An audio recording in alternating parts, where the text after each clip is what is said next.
Olá, ouvintes e leitores, sejam bem-vindos a mais um diário de leitura do Ictus Podcast.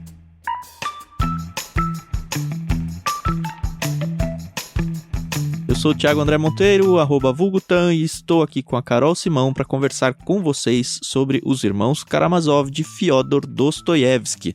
Hoje a gente termina o livro 9, A Investigação. Tudo bem, Carol? Tudo bem, então. Oi, pessoal, que é a Carol Simão. E eu vou ser bem sincera, o Dostoiévski, isso é uma opinião minha, tá, pessoal? Ele sabia quando ele tava sendo chato, aí ele vai e mete uma história que te faz chorar, entendeu? Você chorou hoje? Que raiva. Nossa! Sério? Será que eu li o capítulo errado? Você não chorou com o sonho, não? Não. Ah, vai ver que é porque eu tava confidenciando a Carol agora há pouco. Eu li essa parte do sonho ontem à noite. E eu tava meio com sono. E aí eu tive que acordar hoje de manhã e eu falei, nossa, eu não lembro nada do que eu li. Aí eu li de novo. Pode ser que nessa eu tenha perdido a emoção do momento. É, pode ser. Mas assim, foi assim pra mim. Eu falei, putz grila, meu. Ele vem aqui numa mesmice, né? Que a gente tá aí no 3º dia lendo sobre a investigação, o interrogatório. E ele mete essa história. Mas você chorou por causa do conteúdo do sonho ou por causa da redenção do Dmitri? Não, mas foi mais pelo conteúdo mesmo, que eu visualizei o negócio assim pra valer, entendeu? Uhum. Mas vamos chegar lá, daqui a pouco a gente fala do sonho. Bom. E vai ser pouco mesmo, porque hoje são bem poucas páginas, né? 2 capítulos apenas, né? Uhum. Começamos com o capítulo 8, o depoimento das testemunhas, e aí, o pequeno. Eu não sei quem que inventa esses títulos pros capítulos, mas eles não dizem muito até dizerem. É, mas é um bom título. Todos eles têm sido bons títulos, porque assim, se você não leu a história, você não ganha nenhum spoiler de nada. É verdade. Se você já leu, você fala, essa é aquela parte ali. E aí você se localiza melhor no livro. É verdade. Quando eu comecei a ler esse capítulo, eu lembrei muito daquela passagem bíblica, tenho quase certeza que está no livro de Provérbios, que fala que até mesmo o tolo, quando calado, se passa por sábio. É, provérbios. Tem vários provérbios que falam esse conceito aí. Pois é. E se o Mitya tivesse ficado calado, não no interrogatório, mas no passado, ele não estaria passando pela situação que ele vai passar agora. Eu não sei isso. Você tá considerando que ele foi... em qualquer caso ele estaria livre. Mas você tá considerando que ele tá sendo inocente. É, isso, porque assim, eu tô no olhar dele, né? Tô acreditando nele até que se prove o contrário. Eu acho interessante que os investigadores, eles estão aqui bem focados na questão do dinheiro, né? É a única coisa que de fato condena ele, né? É, exato. E essa questão dele, se ele estava realmente com 3.000 rublos, não é nem tanto dessa vez, mas no mês passado, quando ele deu a primeira festa, né? E aí os investigadores chamam as testemunhas, que são os camponeses, os empregados lá, né, do albergue, o próprio dono. E, cara, é isso que eu tô falando, o Mitya se lascou nessa parte, porque se ele tivesse ficado calado, mas ele falou pra Deus e os céus que ele tava com 3.000 rublos daquela vez. Se lascou. Morreu pela língua. Pois é. Mas não vamos queimar largada não, Carol. Tá bom.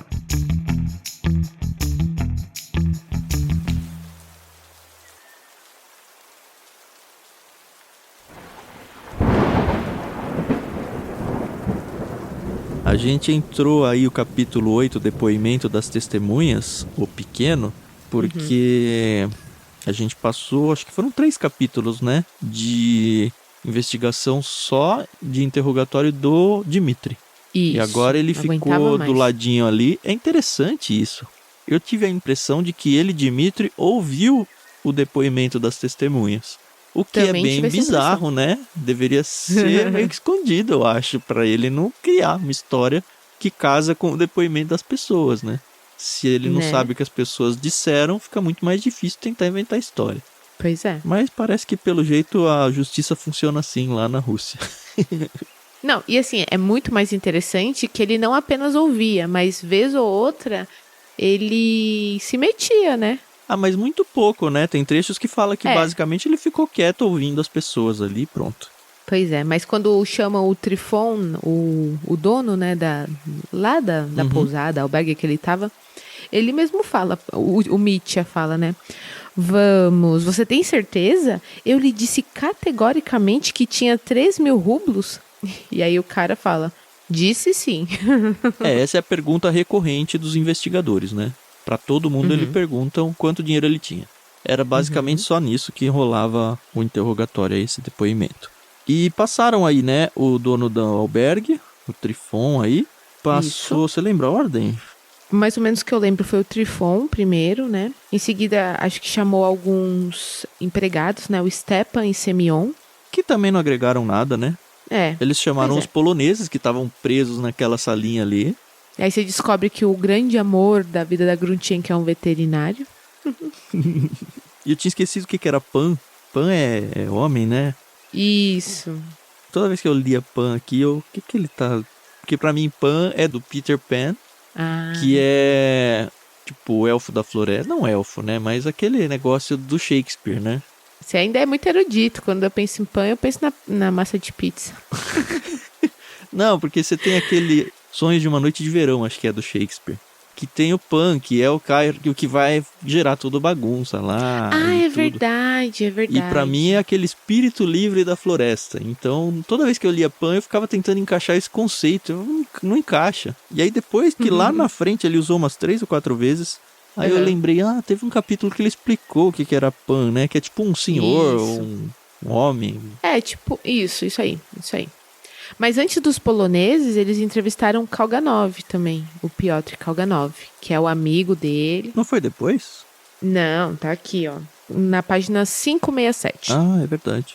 Kalganov, quando chamado, entrou contrariado, sombrio, caprichoso e falou ao promotor e a Nikolai.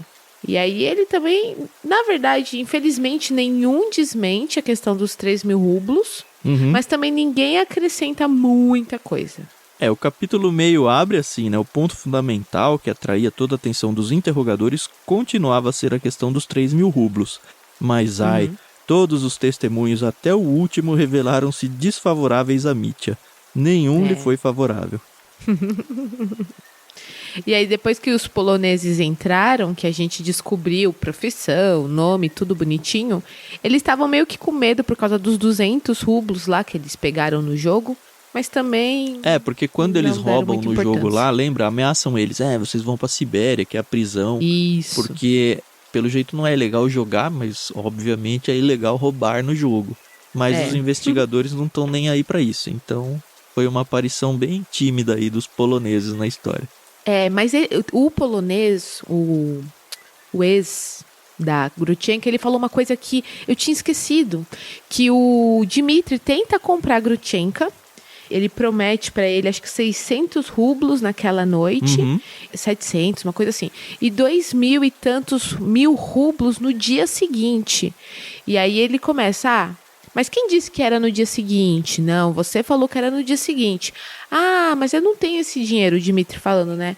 Eu ia te dar uma terra minha. Não, é aquele acordo que ele tentou fazer quando ele viajou para tentar negociar os direitos à terra, lembra? Ele falou, a gente tá na justiça e tal, vale muito mais, mas aí eu passo tudo para você e quando ganhar a justiça, é seu.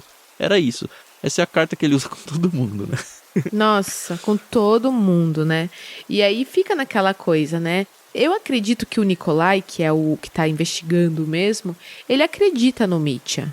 Que realmente o Mitya, ele... pode até ser inocente. Não sei se ele acredita, mas ele não tem claramente condenado, né? Só que as provas, elas estão ficando muito irrefutáveis. E o Mitya tá se enrolando cada vez mais, né? O Nikolai é o juiz, né? Não é o promotor. Isso. O Nikolai é o juiz. E aí eu não sei falar o nome do outro lá, que é o promotor. Que são os dois que estão sendo responsáveis aqui pela investigação. Aí depois dos poloneses entra o Maximov, que eu não gosto dele. O Maximov é o velho, né? Que tava com a Grunchenka, né? Se consolando. Eu marquei aqui, né? Então chegou a vez do Maximov, fala ali, entrou intimidado e tal. A pergunta direta de Nikolai Parfenovitch é saber se ele sabia exatamente quanto dinheiro Dmitry Fyodorovitch tinha em suas mãos, pois ele pudera ver de forma mais clara que todos os outros ao emprestá-lo. Maximov respondeu categoricamente que Mitya tinha na mão 20.000 rublos. Comecei a rir muito. Meu Deus. Falei, nossa, sem noção total, né? Total, não, total. E aí perguntam, mas como? Ah, é porque minha mulher, quando vendeu a nossa propriedade, ela veio com um maço lá de dinheiro e era igualzinho. Eu falei, esse cara é um banana. Esse aí os caras riram na cara dele, ignoraram o depoimento e falou, não dá pra pagar aí, né? Muito ruim. Enfim, tem gente assim no mundo. Essas pessoas... Não, mas é legal, porque essas pessoas, elas dão uma diversão pro mundo, né?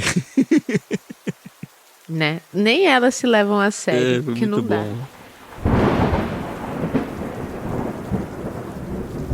E aí chega a nossa queridíssima Grutchenko. Ah, sua queridíssima, né? Você que gosta dela. Interessante, né? À primeira vista, Nikolai Parfenovich foi até mesmo seduzido. Ela faz isso aí, todo mundo, é impressionante. Essa aí sabe, né? Bom, e aí o depoimento da Grutchenko, e é interessante que eles não a chamam de Grutchenko em nenhum momento. É o apelido, né? Grutchenko. É o apelido dela, né? Então eles chamam ela pelo nome completo, que é a Grafena... Alexandrovna. Isso, que belo nome. Uhum. E aí começam a questioná-la sobre primeiro a primeira festa, né? E ela, mais uma vez, ela fala o que ela ouviu. E é interessante, né? Que eles perguntam, mas você ouviu de quem? De terceiros? De terceiros ou do Dmitry? Aí ela, não, tava todo mundo falando, eu ouvi primeiro de um. Né? É o que você falou, o Dmitry se entregou, né? Ele... cara, você fica falando tudo aí. Você se lascou. Meus pais me ensinaram que a única pessoa que tem que saber quanto você ganha de salário é o seu cônjuge, nem os seus filhos. E é isso aí. Guarda essa informação, você não precisa ficar contando aos ventos aí sobre os seus louros. É verdade. Mesmo porque quando você conta pra uma criança, a criança sem maldade pode acabar contando pra outro. Falar. Isso gera um senhor problema. E aí a Grutchenko fala, né? Ela fala que ela não gostava do Dmitry, mas que ela também não gostava do pai dele, só que ela fazia graça porque ela sabia que o pai tinha ciúmes e que ela, na verdade, estava encantada era por outro, né? Que era o polonês, mas que não deu certo. Enfim, ela contou aí o quão promíscua ela é e aí... Sabendo disso, que ela é bem ciente das ações dela, ela fala, mas não quero falar da minha vida pessoal aqui não, tá? Deixa a minha vida pessoal de lado. Mas ela meio que se encerra falando que tá, sim, apaixonada pelo Dmitry, né? Sim. Ela conta, acho que como era, que ela tava brincando, mas que, no fim das contas, tipo, ela ainda tava do lado dele. Ela não abandonou ele lá e falou, você se ferrou aí, eu não tenho nada a ver com isso, vou ali comprar cigarros, é isso aí. E aí, nesse momento, o Mitya fala, não, eu posso falar uma coisa? Eu posso falar aqui uma coisa? E aí o Nikolai deixa, né? E aí ele fala, Grafena Alexandrovna, acredita em Deus e em mim. Eu sou inocente na morte de meu pai, assassinado ontem. E aí achei interessante, né? Porque aqui fala que ela levanta, se benze religiosamente diante da imagem do Mitya, né? E ela fica, Deus seja louvado, né? Eu acredito, o senhor também pode acreditar, eu o conheço. Gente, é quase uma tragédia grega. Você ainda acha que ela tá se aproveitando ali ou que ela realmente tá envolvida com ele verídica e emocionalmente? Não, eu acho que ela não está apaixonada por ele. E eu anotei um negócio aqui muito importante, tá? Que a gente tem que prestar atenção. Que eu tenho certeza que, mais uma vez, o Dostoiévski não pôs isso aqui de graça. Aqui, ó. Quando ela entra, antes de dar o depoimento, né? Que página é isso? 571. Ela estava muito pálida, parecia sentir frio e envolvia-se inteiramente em seu magnífico chale negro. De fato... Leves arrepios de febre começavam a percorrê-la. Era o começo de uma longa enfermidade que contraíra naquela noite. Eu li, ok. Achei um deus ex machina aqui, esse chale sendo apresentado desse jeito. Mas ok, não sei se isso vai ter alguma relevância ou não. Eu quero fazer um comentário muito fútil. Não me julgue. Eu nunca julgo não ninguém. Me julgue. Existe uma novela mexicana chamada Rubi. Rubi, certo. Rubi. A protagonista, ela é uma sem vergonha, mas ela é muito bonita e o nome dela é Rubi. E ela tenta seduzir, consegue seduzir muitos homens durante a história, etc e tal. E no final, e desculpa, gente, se eu estou estragando a novela mexicana Rubi pra você. Eu também, você pode pular em uns 15 segundos aí, né, se não quiser. Isso, se você não quiser saber. No final, ela sofre um acidente, ela acaba ficando com o rosto deformado, perde uma das pernas, enfim.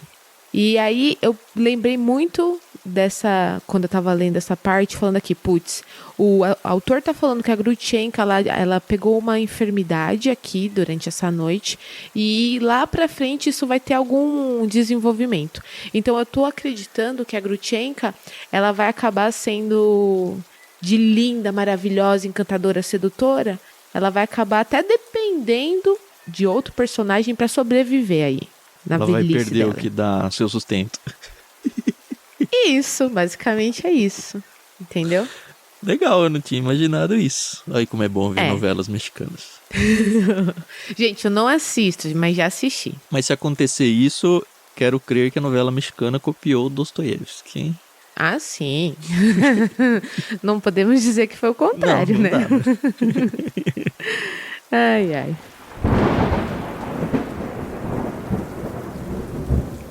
Bom, então, depois da Grushenka, o Mitch, ele estava muito tranquilo, parecia até mesmo totalmente reconfortado, mas só por um instante.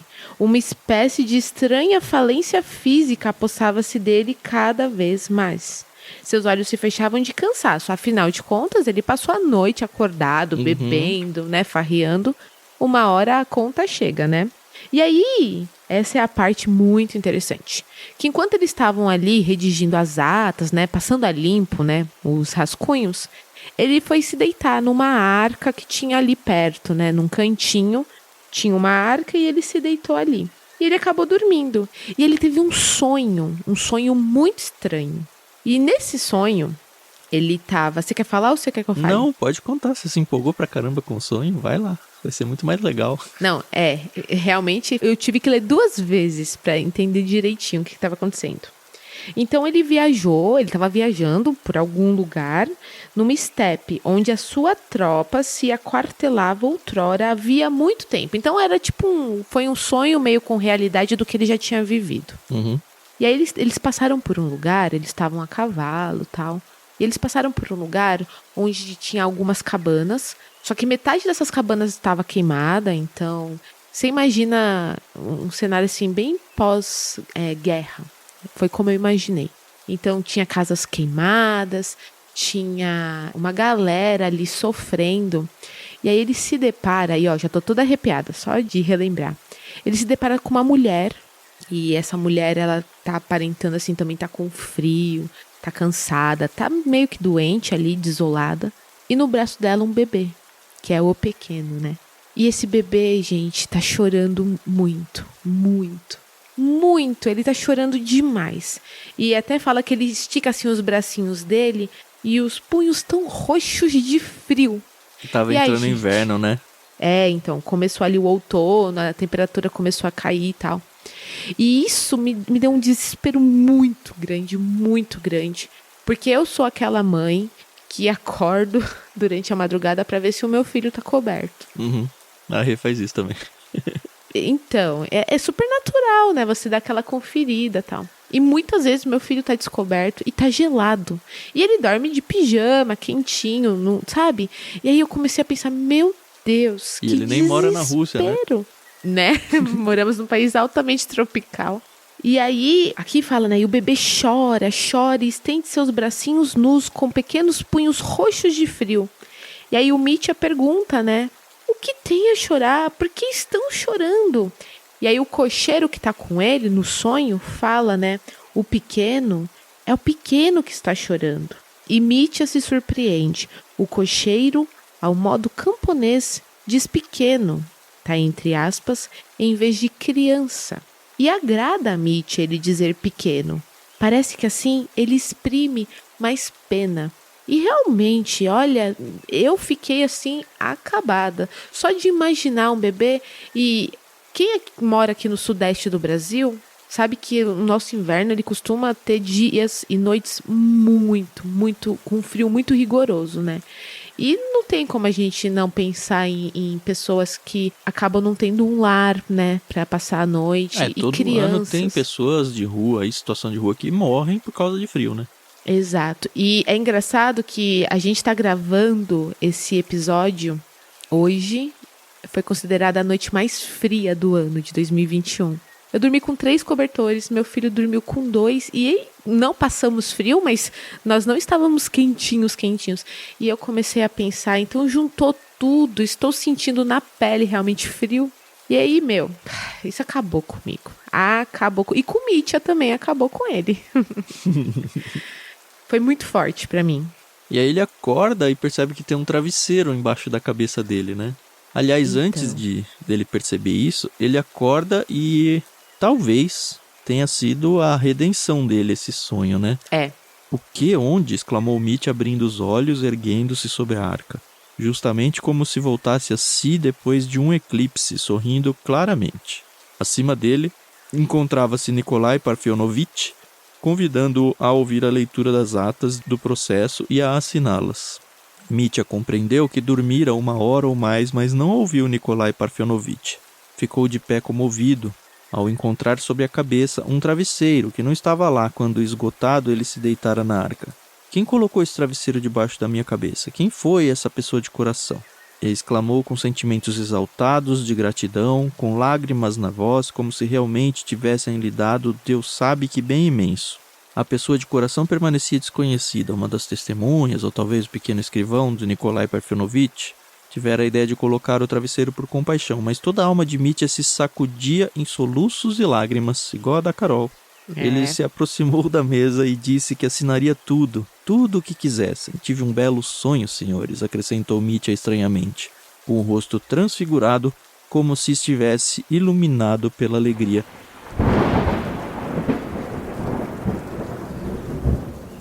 Eu só queria falar mais uma coisa em relação ao sonho. Enquanto ele sonha, ele se faz perguntas que eu acho que todos nós já fizemos para nós mesmos em alguma situação. Existe um poema de um autor brasileiro, que eu não vou lembrar agora de quem é, que fala sobre que ele viu um animal que estava remexendo no lixo, etc e tal, e no final era um homem. Uhum. E aí o Mitya, ele faz esse tipo de pergunta, né? Por que há mães vítimas das chamas? Por que as pessoas são pobres? Por que o pequeno é pobre? Por que a steppe está nua? Por que as pessoas não se lançam nos braços umas das outras? Por que não se beijam? Por que não cantam canções alegres? Por que a sombria infelicidade as tornou tão sombrias? Por que não alimentam o pequeno?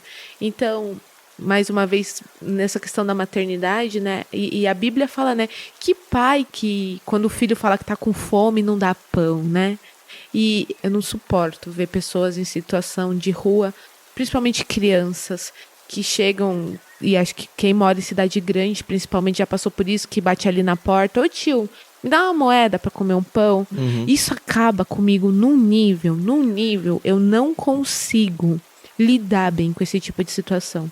E acho que por isso que eu fiquei muito sentida. Porque o Mitya, até então, eu acho que ele nunca tinha visto ou analisado que existem realmente pessoas que vivem numa situação muito deplorável, né? E aí, antes dele acordar, ele ouve a voz da Grutchenka, né? Eu também vou com você. Não vou mais deixá-lo. Estou sempre ao seu lado por toda a vida. Logo que ele contempla essa situação aí, ele fala, no fundo o Mitya sente que por mais insensatas, isso ele tá dentro do sonho ainda, né? Uhum. Por mais insensatas e incoerentes que sejam essas perguntas, é justamente assim que ele deseja fazê-las, justamente. E também sente subir em seu coração uma ternura jamais experimentada, que dá vontade de chorar, que ele desejaria fazer alguma coisa por todos, para que cessassem as lágrimas do pequeno, para que a partir daquele instante não houvesse mais lágrimas em ninguém, e fazê-lo imediatamente, sem mais tardar, e apesar de tudo, com todo o seu ânimo de Karamazov. Aqui que eu entendi que foi, caiu a ficha da realidade do mundo para ele.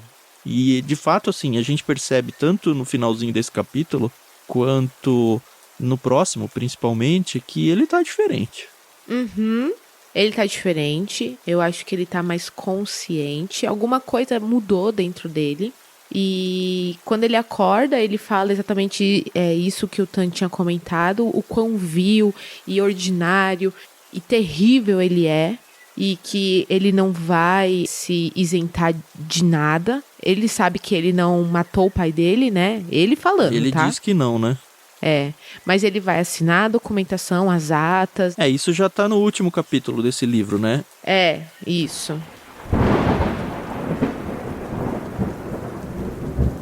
O Mitya é levado, é exatamente isso, é super curtinho esse capítulo, tem 4, 5 páginas. Aham. Ele tá entregue, né? Ele fala: o que desejarem, senhores, eu não os culpo, estou pronto. Compreendo que não lhes resta mais nada a fazer. E aí eu destaquei um trechão, eu vou ler inteiro aqui. Tá bom. Esperem, interrompeu Mitya subitamente, dominado por um impulso irresistível. Disse a todos os presentes na sala: senhores, todos nós somos cruéis, todos desnaturados.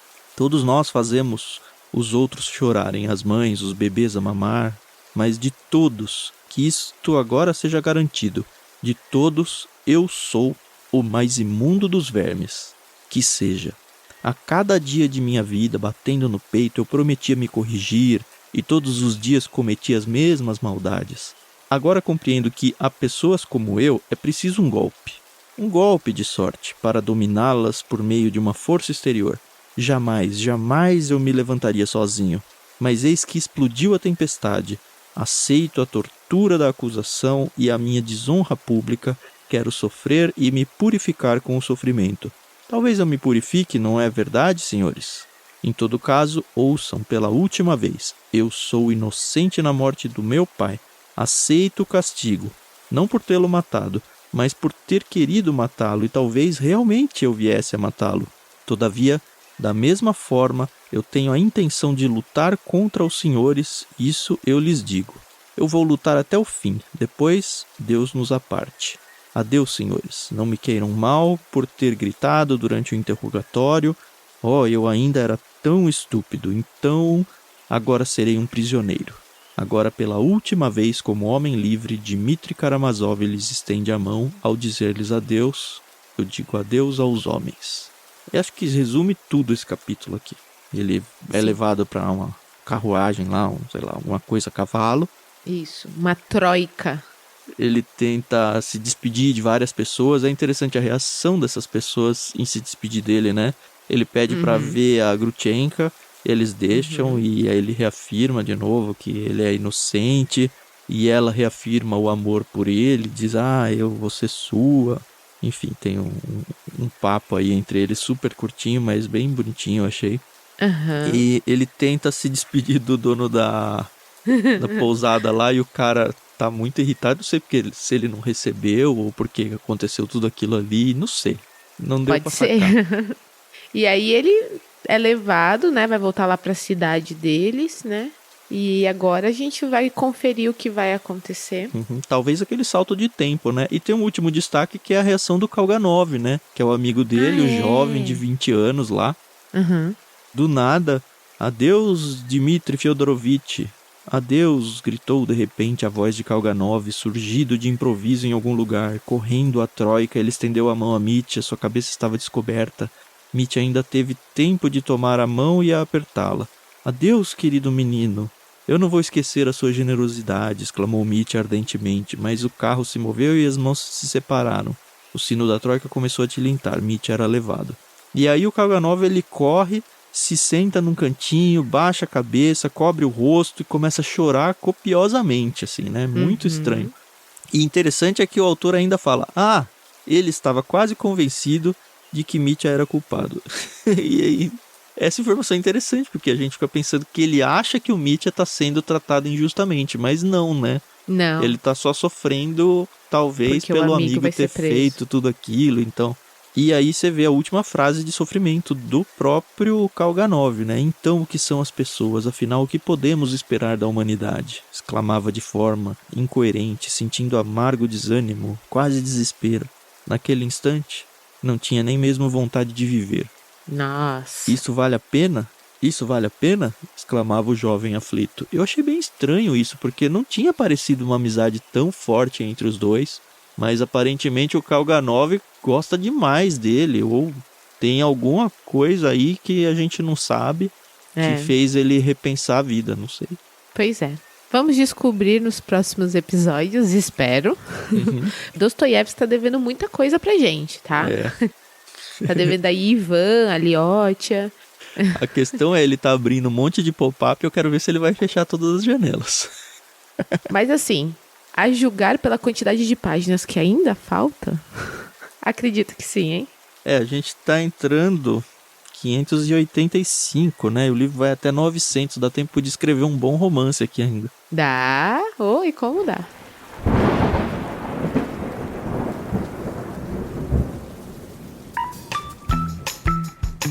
Se você é novo por aqui, pessoal, dentro do nosso grupo aqui do Ictus Podcast, do Clube Ictus, corre lá no nosso site ou no seu agregador de áudio favorito e procura uma entrevista que a gente fez com o pastor Paulo Capelletti, ou o pastor Macarrão, que se você sentiu uma dorzinha no peito quando você leu esse pedaço, você vai ser acalentado, tá bom? Uhum. Porque o pastor Capelletti, ele tem um projeto maravilhoso, Missão Sal. Uhum. Ele trata exatamente com pessoas que vivem, que são consideradas, né, à beira da sociedade. E que loucura até você falar uma coisa assim, né? Porque é gente como a gente. E ele abriu a casa dele para receber essas pessoas. Então a gente teve a oportunidade de conhecer o projeto, ele, a família dele. E eu acho que tudo isso vai juntando, né, o nosso repertório de vida, né? Eu gostei muito dessa palavra. O nosso repertório de vida, ele vai ficando tão cheio de experiências que quando você lê um livro desse, você se emociona, né? Porque você sabe que realmente é uma coisa muito real. Se você se interessou por esse episódio, ele deve ser o primeiro ou o segundo no Conversa de Peixe Grande, tá bom? Isso. Procura no site, vai ser acho que mais fácil de achar do que no agregador. É realmente um dos primeiros. A qualidade de áudio é sofrível, então já nos desculpem por isso, né? Porque, enfim, a gente tava começando essa coisa de podcast, mas vai na fé que o conteúdo dele vai compensar e muito a forma, tá bom? Sim. E é isso, né, Tam? É isso, a gente volta no próximo episódio para abrir o livro 10, Os Meninos. E a gente tá entrando também na quarta parte, que é a última, né? Depois disso só tem um epílogo lá no final. Mas finalmente estamos entrando aí na última parte. Eu fico editando os episódios antigos e eu já cansei de ver quantas vezes a gente falou finalmente alguma coisa que tá muito longe do finalmente, né? E a gente ainda tá um pouco longe, né? Falta aqui 300 e poucas páginas ainda. Nossa.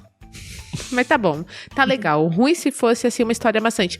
Apesar, gente, que vamos ser sinceros, né? Um clássico só é clássico porque, apesar do tamanho dele, ele não é maçante. A gente viu isso com o Grande Sertão Veredas e estamos vendo isso agora com os Irmãos Karamazov. Aliás, só pra deixar pontuado, aquela cena do sonho, me lembrei muito de uma das cenas no Grande Sertão Veredas. Eu sei que aqui nesse livro é frio e no Grande Sertão é sertão, né, calor.